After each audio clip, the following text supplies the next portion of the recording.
Uh-huh. Hello. Hi, Wade. Can you hear me and everything? Yep, perfect. Okay, all right. Carlos should be here in just a second. And it's already recording, so I'll send you it all when we're done. All right. So how's it going, I guess? I'll ask that. Good, yeah. Yeah, we're just starting to pick up for Emmy season now, so lots of planning and strategy and all of that jazz.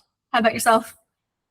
I guess I'm doing all right. It's hard to say sometimes, but I got you, yeah. Things are going all bad, I guess. That's a plus, I guess. Some good. So how long is this interview supposed to be? Was like 12 minutes or 20 minutes or something? Yeah, we have up to like 20 minutes. So okay. But whenever you feel comfortable to kind of come to a natural end, that is cool. Okay. I'll just make sure.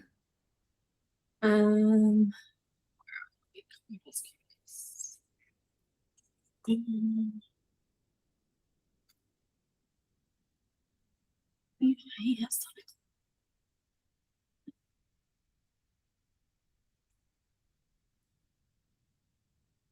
Are you still there? Yep, I'm here. I'm just making sure that Carlos can get in okay. Okay, yeah, the technical side of things, that's always yeah, but I do really like Google Meet. I have to say, our office kind of like moved everything over to Google Suite last year, and everything's very user friendly, I have to say, because I think a lot of people recently have had so many issues with Zoom, so this is a nice alternative, I think, because we also do a lot of webinars and stuff like that on Zoom. Well, we had done with other organizations. Oh, here's Carlos. And there's massive issues with it. So yeah.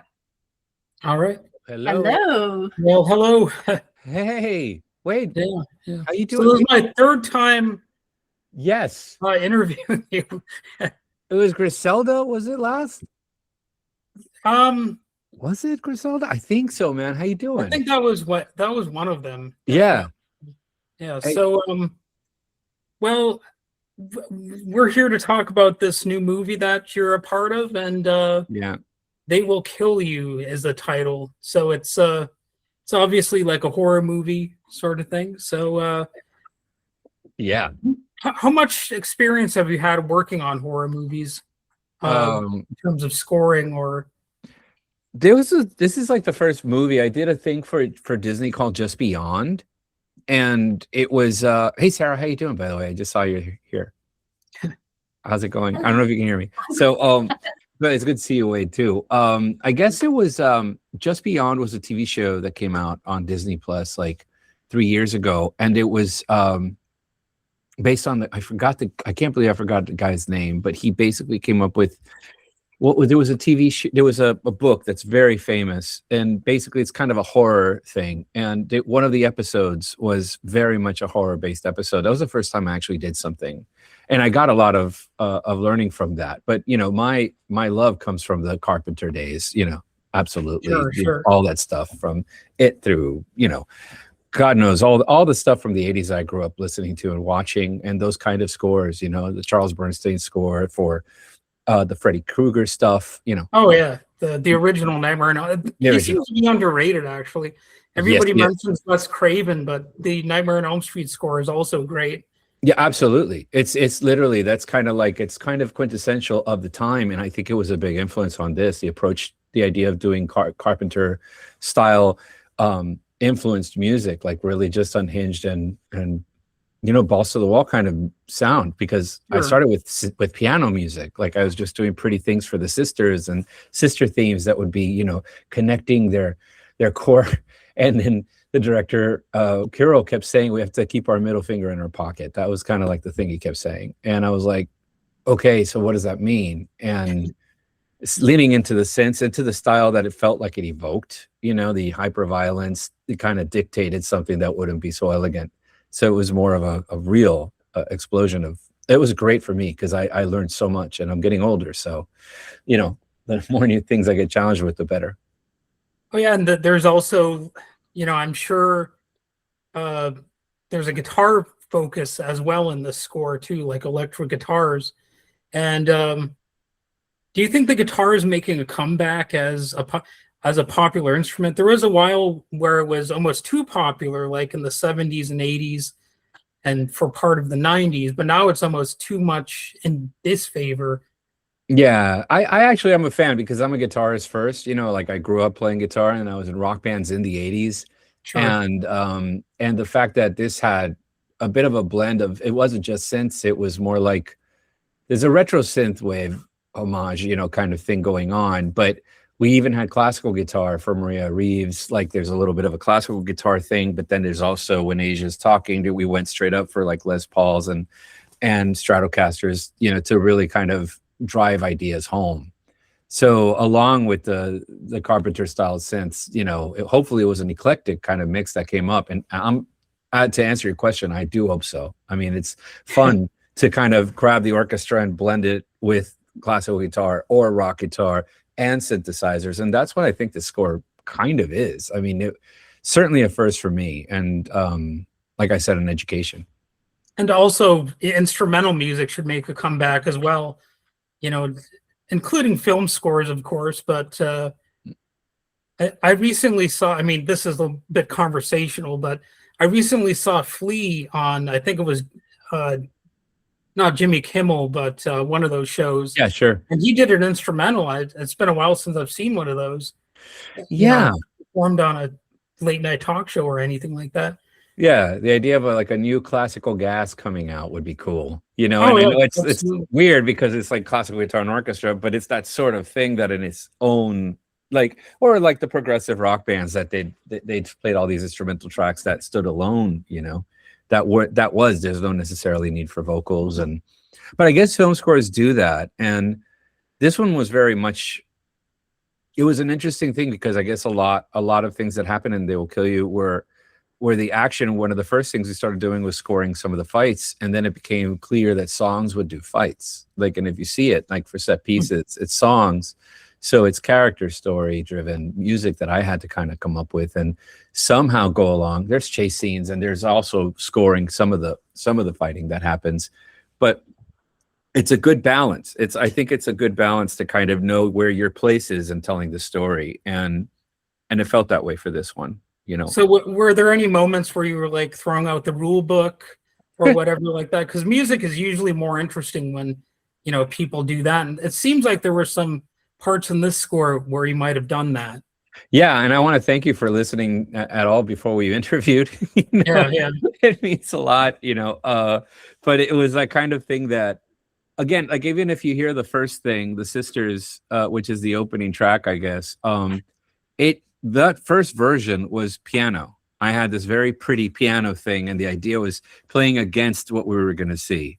And I had dun dun dun dun dun, like with piano, and all of a sudden when you hear it now, it's literally a synthesizer, bow, wah, wah, yeah, you know. And that just to start with that kind of thing really changed, I think, the whole approach. There's a waltz, but if you listen to it, it's called the Virgil Waltz, I guess, and that in itself started as a very pretty piano piece. It's interesting is that this is very synthesizer based score started all as piano, and except for some of the choices like that we really just started, because I ended up going for like 10 days to work with Kirill at the Post house, just with him, because we were trying to find it. We couldn't find it. I was like, you know what? I'm just going to go and work with you. And it literally was like 10 days of very little sleep. And I set myself up, and he goes, go. And I go, what do you mean? And he goes, start writing. Let's go to The Sisters. And I was like, I had never written in front of anybody before. Like usually it's something you go and do, and then you show. Yeah. This was like, let's go. And I was like, this is so surreal. But it yielded so much because I got to understand how he thought in real time. And he got to see how I write in real time, which is not fun to watch. It's just a process, you know.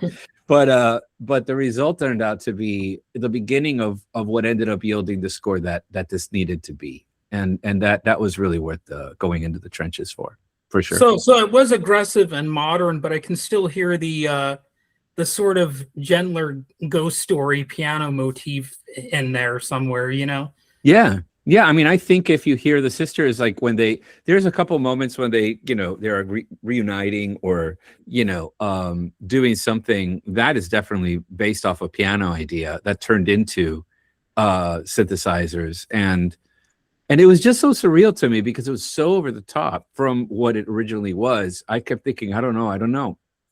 But the reactions of the audience have been great. And the audience and the producers too, Andy Muschietti and Barbara Muschietti, who were the fantastic geniuses behind it and all of these other things were behind this. And I think after the first screening, I was starting to get my score in there, and they're like, yeah, you may want to lean in on the synths, lean in on the synths. And I was like, okay, and let's do it.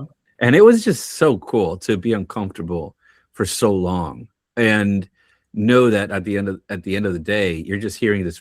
We had pig sounds in the score too. So like it was Kirill's idea. He's like, I want to hear pig. So we got all these pig sounds that we were able to find and start incorporating them as motors to the music, etc. It's crazy. Are pigs a part of the storyline to this movie? Might as well get into that a little bit. Without giving too much away, it's an interesting aspect in it. So that's that. No but major spoilers, okay? No, and certainly no, and I can't. Eventually, whatever, it won't matter. But now, but it was definitely an interesting thing to kind of make sure we colored things the way they are. And right in the opening track, if you listen to the sisters, you'll hear as those synth chords are coming in, you'll be hearing some pig sounds to say, "Hey, you're in for a weird ride." And one interesting thing about synths is that more than a lot of other instruments, like you don't necessarily need to be a musician in order to play synthesizer well. Mm-hmm. A lot of people don't do that. They're intimidated by music. Yes, they think it's some scary process. But if you want to learn a musical instrument, you might want to start with a synthesizer because it almost writes the music for you a little bit. I think so. I think it's such a great help and a crutch to start when especially like you said beautifully, that people are typically intimidated by music. And then they're like, I don't know where to start. But if you just grab one library sound and press on one keyboard, it's like, boing, you're like, the world opens up. Then you'll be like, oh, where do I go next? But if you're just relaxed about it, the keyboard itself will kind of tell you what to do next, and you can make logical sense of it and all that kind of stuff. Well said. Yeah. So this is like a blend of horror, comedy, and action. Well, a lot of movies are like that, but how did you balance the tone musically without getting too much into parody or melodrama? Like, what was the fine line there? I don't think I actually think by leaning into the campiness of it, the hyperviolence was the way through it because you can't. This movie is truly unapologetic. It's hyperviolent and it means to be in the moments, and so you can't be elegant about it. I think you have to be exactly support what you're seeing. The fine line is really connecting the sisters through that. In those moments, and that balance is really about where the score functions along with the songs that were chosen, and they tell a story, in itself. And the more I've been doing this, the more fun I've had enjoying the process of music supervisors getting what is their contribution to it, what is the director's vision as to what the song should be, versus because there's so many song choices that are possible. And respecting how they bring that into the story. And then what is the handoff to me? How do I pick up from that thread and then continue on and help tell the story in the moments that need to be told, So it's a thing. It's just, for me, honestly, as hard as it was in a way to kind of just truly try to find what the tone was musically, and that we were going to lean on the sense and actually lean on everything, orchestra guitar, electric guitar, keyboards, synths, and then it was just fun to kind of be able to do that. And like I said before, that I really feel like I'm a better composer for having gone this incredible journey with the madman that is Kirill Sokolov, for sure. So what can you tell me about the track "The Eyeball"? That kind of stuck out a little bit. Yeah, Well, the eyeball is well. I don't want to say much but it's a moment I think people will remember from watching the film. And I think it really does have the theme, dee, da, da, da, da, da, which is the theme of the Virgil. We had a theme for the hotel or for the apartment building that it is. It's called the Virgil. And so that started off as a waltz. And then for the eyeball, it's a very synthesized version of that. And to be nerdy, it's more like in 4 as opposed to a waltz in 3. So it's in different meter. But it's quirky, it's cute, it's stringy, and it's very odd. And I think it's for a reason that you'll see on screen at some point. And the end credits theme that has a bit of a surprise in it too. Yeah, I don't want to spoil that, but yeah. Fun little moment. Yeah, I think you know what I'm talking about. Yeah, but let's not spoil it.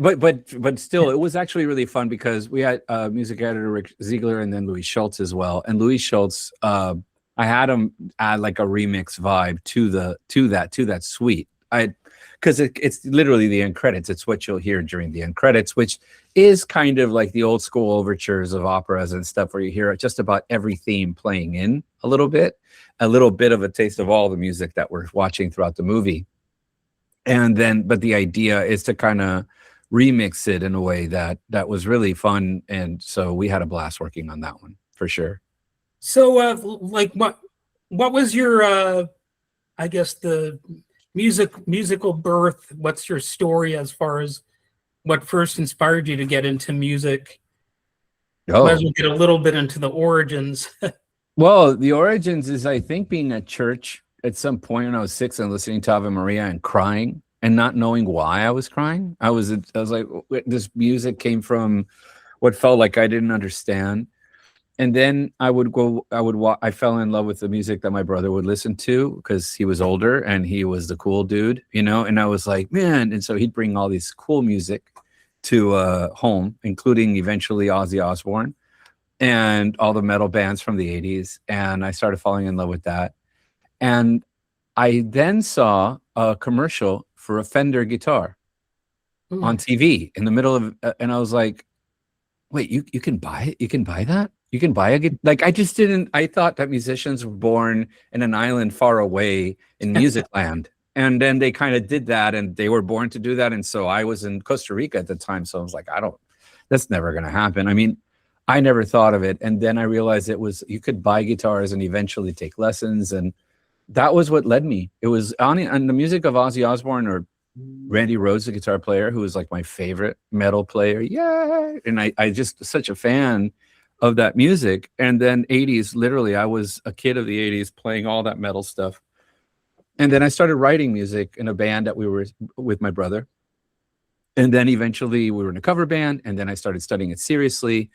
And I went to college. I got my doctoral degree in music composition. Like I went all the way down the rabbit hole. And through that, I was teaching to make ends meet. And one of my students was a guy called Scott Frank. And Scott Frank was literally a writer in Hollywood who was my Hollywood friend, my Hollywood student, who I lived vicariously through, hearing about how cool things were. And I would never be part of that world. He was my student.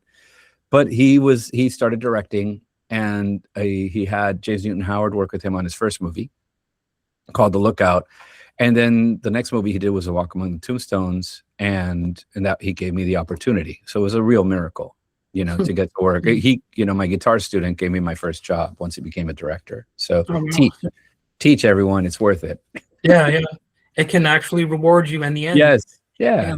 Giving back is what it's about anyway. So what other musical projects have you got going on? I mean, that you can talk about if there are some. Yes, I've been very blessed. I mean, I don't know if I can talk about them, whatever yet, but there's a couple ones, one for New Line, one for Netflix. But one I can talk about for sure is Hacks, that's finishing our 5th and final season. And so we're finishing that off. We're going to go record some stuff this weekend at Warner Brothers for the show. So very excited about that because it's been a 5-year journey. And literally we had our last spotting yesterday. So it was kind of a teary-eyed thing, because it was the last time we got all of us together, because we all meet on this thing on the weekly when we're doing this and present music and go through sound. And so it's bittersweet right now for me, but I'm very, very happy to be finishing that one. It's coming out like in April, I think. So April. Okay. very varied stuff. Pretty soon. Yeah. It's been a very, very blessed year and a half or so, and varied projects. We have Department Q season 2 is coming up. So that's one on Netflix that's been fun. It's very dark. It's got Frank production. I've been so lucky to work with him. And I think that was the last one I interviewed you for. Department Q. Maybe it was Q. Yeah.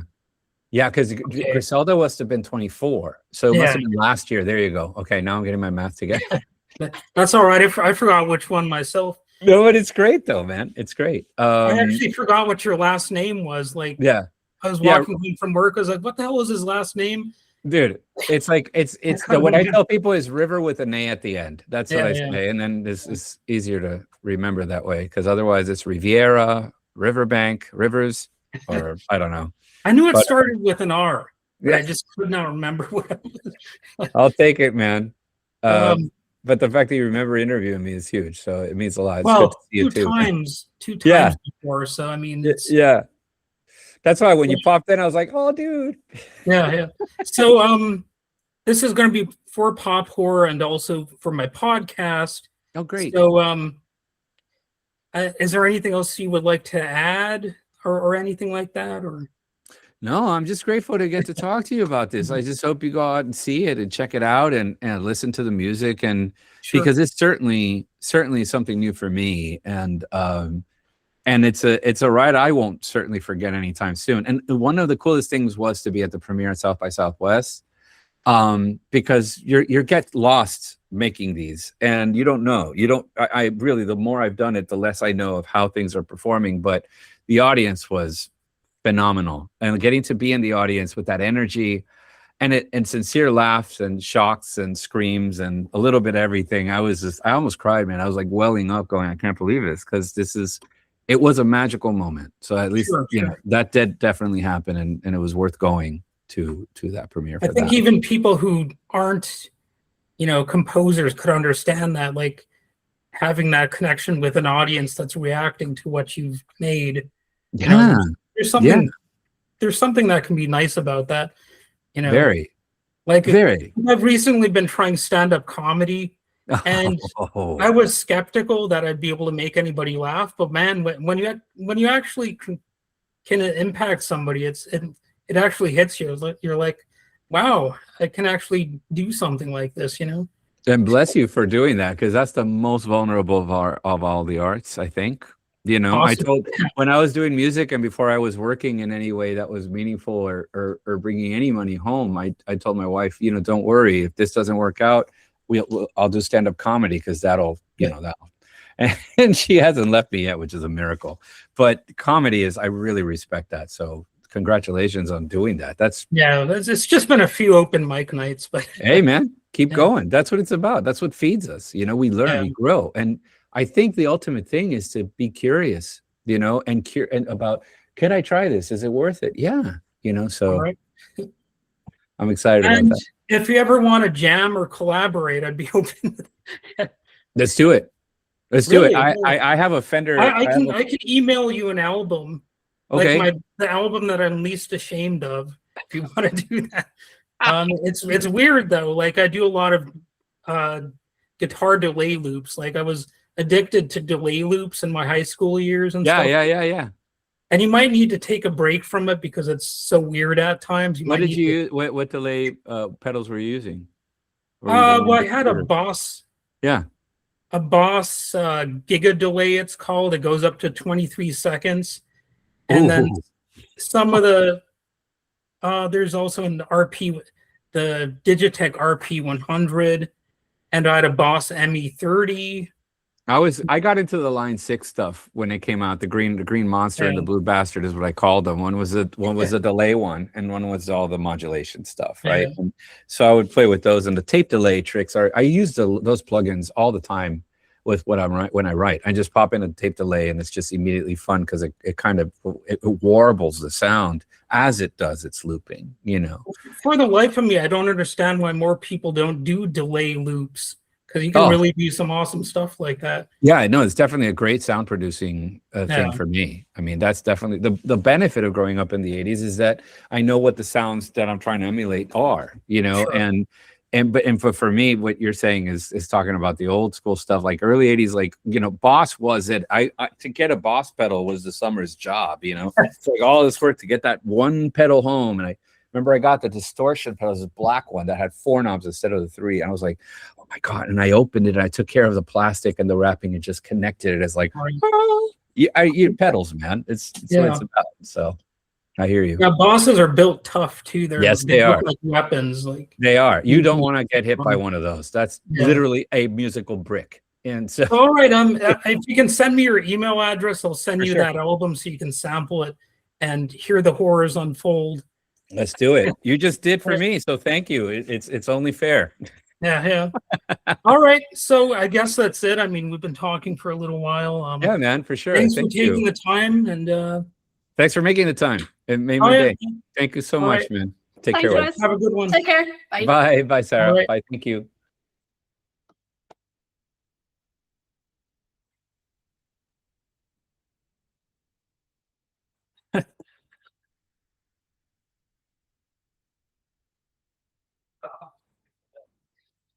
Suppose I could close this down.